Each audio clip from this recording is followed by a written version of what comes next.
இன்றைய தேவ வார்த்தை மத்தேயு 5:8. இருதயத்தில் சுத்தமுள்ளவர்கள் பாக்கியவான்கள், அவர்கள் தேவனை தரிசிப்பார்கள். இருதயத்தின் சுத்தத்தை பற்றி பேசுகிறது இன்றைய வசனம். வசனத்தின் முதல் பகுதியில் இருதயத்தில் சுத்தமுள்ளவர்கள் பாக்கியவான்கள் என்று சொல்லப்பட்டிருக்கிறது. சுத்தமான இருதயமானது வஞ்சகம், சூழ்ச்சி மற்றும் சுயநலம் போன்ற எல்லாவற்றிலும் இருந்து விடுவிக்கப்பட்டது. இது நேர்மையான இருதயம், கண்ணாடி போலானது, நீதியை தேடுவதாகும். பரிசுத்த வேதாகமத்தில் இருதயத்தை ஒரு மனிதனுடைய மையமாக கருதப்பட்டிருக்கிறது. இதில்தான் உணர்ச்சிகள், சிந்தனைகள் மற்றும் நோக்கங்கள் உட்கார்ந்திருக்கின்றன.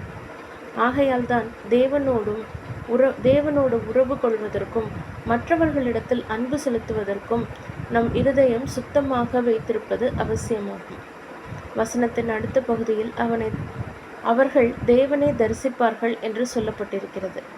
சுத்தமான இருதயம் மிகவும் அற்புதமான வெகுமதியை பெறும். அவர்கள் கற்பனை செய்ததை விட தேவனோடு ஒரு பெரும் அந்யோன்யத்தை அனுபவிப்பார்கள். மாசுபடுத்தும் பாவங்களான பேராசை, ஒடுக்கப்படுதல், இச்சை மற்றும் தேர்ந்தெடுக்கப்பட்ட வஞ்சகம் எல்லாம் ஒரு நபரை நிச்சயமாக குருடாக்கிவிடும். ஆனால் சுத்தமான இருதயம் உள்ளவர்கள் இந்த மாசுகளுக்கு விலகி இருப்பவர்கள். அவர்களை குருடாக்க முடியாது. தேவனை காண்பது என்ற வாக்குத்தத்தம் யூத கலாச்சாரத்தில் தேவ பிரசன்னத்தை தேடுவது என்பதில் வேரூன்றி இருந்தது. பழைய ஏற்பாட்டில் தேவனுடைய மகிமையை நொடிப்பொழுது காண இஸ்ரவேல் மக்கள் ஏங்கினர். அதற்காக அவரை துதித்து ஜெபித்தார்கள்.